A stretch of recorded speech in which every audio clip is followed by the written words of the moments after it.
नमस्कार, स्वागत है आप सभी का न्यूज वन इंडिया में। मैं हूं आपके साथ शाफनी पटनायक। बुलेटिन की शुरुआत करेंगे बड़ी खबर के साथ। लखनऊ से इस वक्त की बड़ी खबर, उपचुनाव से पहले सपा की नई रणनीति। ये बड़ी खबर आपको बताते हैं, विधानसभा उपचुनाव से पहले सपा का वोटर लिस्ट पर फोकस है और बूथ स्तर पर जा रही समाजवादी पार्टी। ये बड़ी खबर आपको बताते, मतदाताओं और पार्टी कार्यकर्ताओं से लिया जा रहा है फीडबैक। ये बड़ी जानकारी आपको बताते, जहां खामियां मिलने पर चुनाव आयोग जाएगी समाजवादी पार्टी। मतदाताओं और पार्टी कार्यकर्ताओं से फीडबैक लिया जा रहा है। खामियां मिलने पर चुनाव आयोग जाएगी समाजवादी पार्टी। ये बड़ी खबर आपको बता दें, जब चुनाव आयोग तक पहुंचाने का फैसला भी किया गया, खामियों को दुरुस्त करवाएगी चुनाव आयोग। ये बड़ी जानकारी आपको बता दें, जब खामियों को दुरुस्त करवाएगी चुनाव आयोग और इसको लेकर सपा की ये नई रणनीति है।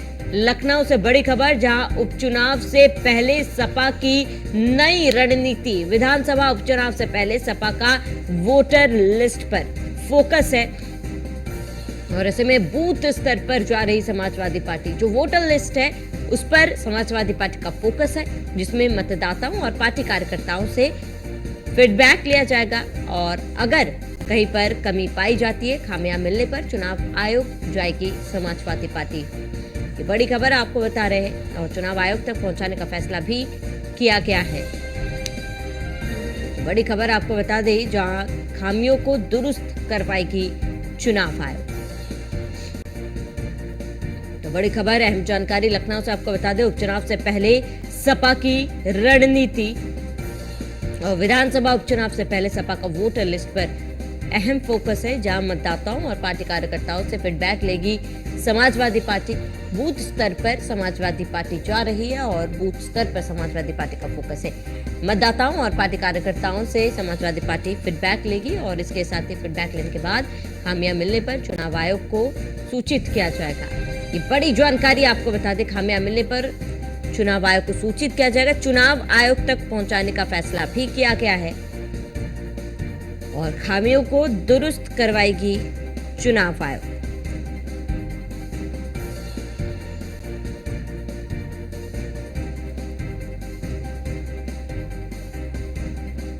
बड़ी खबर आपको बता दें, विधानसभा उपचुनाव से पहले सपा का वोटर लिस्ट पर फोकस है और इसके साथ ही बूथ स्तर पर जा रही समाजवादी पार्टी। बड़ी जानकारी आपको बता दें,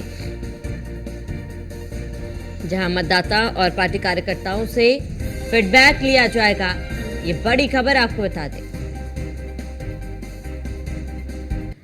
अधिक जानकारी के लिए संवाददाता स्कंदिता मिश्रा हमारे साथ लखनऊ से जुड़ चुके हैं। स्कंदिता, समाजवादी पार्टी उपचुनाव को लेकर किसी भी तरीके का कोई भी रिस्क लेना नहीं चाहती है। समाजवादी पार्टी भी पूरी जोर शोर से तैयारियों में जुटी हुई है और अब ये एक नई रणनीति समाजवादी पार्टी की देखी जा रही है, जहां पर बूथ लेवल तक समाजवादी पार्टी पहुंचने की कोशिश कर रही है।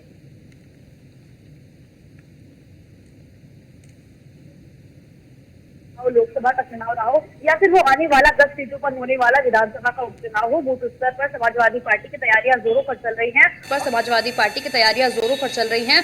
और अगर बात की जाए कि उनकी वोटर लिस्ट वेरिफिकेशन के काम को लेकर, तो लोकसभा चुनाव 2024 के टाइम पर भी उन्होंने वोटर लिस्ट वेरिफिकेशन पर खास ध्यान दिया था। उसके लिए उन्होंने एक टीम गठित की थी, जिसको जिम्मेदारी दी थी कि किस तरीके से वोटर लिस्ट पर काम करना है। खास करके वो लोग जिनके नाम वोटर लिस्ट से गायब थे, जो लोग जिनको मरा हुआ डिक्लेयर कर दिया था पर वो लोग जिंदा थे, तो उनको कैसे वोटर लिस्ट में वापस लाया जाए। तो वोटर लिस्ट वेरिफिकेशन पर पूरी तरीके से काम कर रही है सपा। विधानसभा उपचुनाव की बात की जाए तो 10 सीटों पर विधानसभा का उपचुनाव होना है, उसको लेकर सपा पूरी तरीके से तैयारियों में लगी हुई है। खुद अखिलेश यादव ने पूरी कमान संभाली है। उन्होंने 6 सीटों को लेकर प्रभारी भी घोषित कर दिए हैं, जिनको जिम्मेदारी दी है कि विधानसभा क्षेत्रों में जाएं जहां जहां पर उपचुनाव होना है और जनता के साथ में संवाद बनाते हुए उनकी नस टटोलने की कोशिश करें कि आखिर क्या उनके मुद्दे हैं।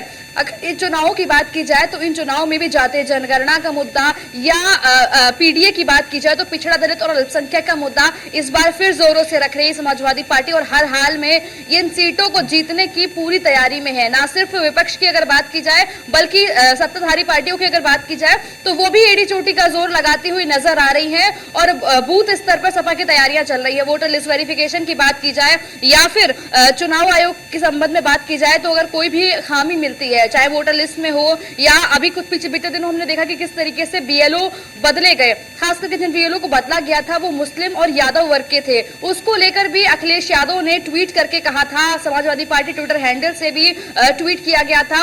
यहां तक कि रामगोपाल यादव भी शिकायत लेकर चुनाव आयोग गए थे, वहां पर भी उन्होंने कंप्लेन की थी इन तमाम चीजों को लेकर कि आखिर क्यों चुनाव से ठीक पहले जो है वो बीएलओ बदले जा रहे हैं, और सिर्फ उन्हीं बीएलओ को बदला जा रहा है जो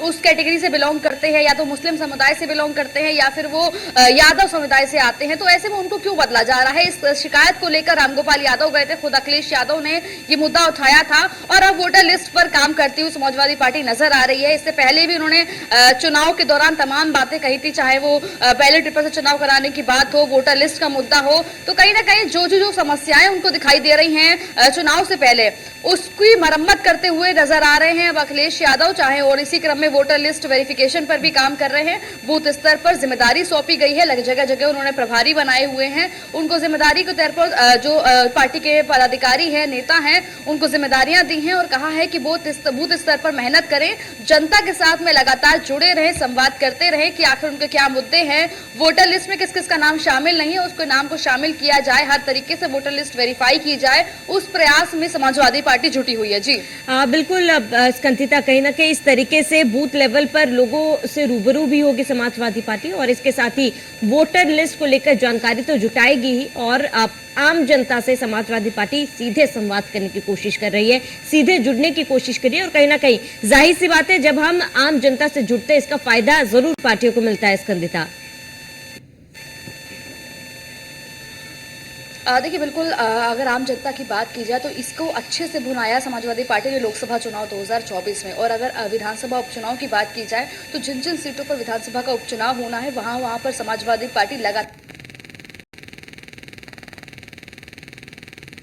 को बनाया है, वो भी वो बड़े बड़े नाम है, नेता प्रतिपक्ष जो है माता प्रसाद पांडे, इसके अलावा तमाम अन्य ऐसे लोग हैं, अवधेश प्रसाद है जो अभी हाल ही में सांसद बनकर आए हैं, पहले वो विधायक थे, कई बार से मंत्री रह चुके हैं, उनको जिम्मेदारी सौंपी है, और लालजी वर्मा है, इंद्रजीत सरोज है, तूफानी सरोज है, इन लोगों को उन्होंने प्रभारी बनाया है, जिम्मेदारियां सौंपी हैं उन सीटों की जहां जहां पर चुनाव होना है। तो ऐसे में वो लगातार अपनी टीम के साथ में मेहनत करते हुए नजर आ रहे हैं विधानसभा में, उस पर्टिकुलर विधानसभा में जहाँ पर चुनाव होना है। और अगर मुद्दों की बात की जाए तो मुद्दों ही जो है वो लोकसभा चुनाव से मिलते जुलते हैं। एक तो पहला पीडीए की लड़ाई जो समाजवादी पार्टी लड़ रही है दलित और अल्पसंख्यक की, इसके अलावा जाति जनगणना का मुद्दा वो जो लगातार जोरों से उठाया जा रहा है।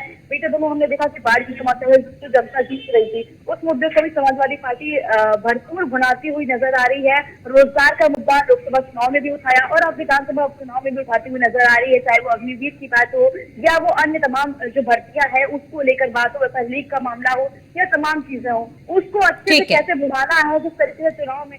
ठीक है स्कंदिता, तमाम जानकारी के लिए जुटने के लिए आपका बहुत बहुत शुक्रिया।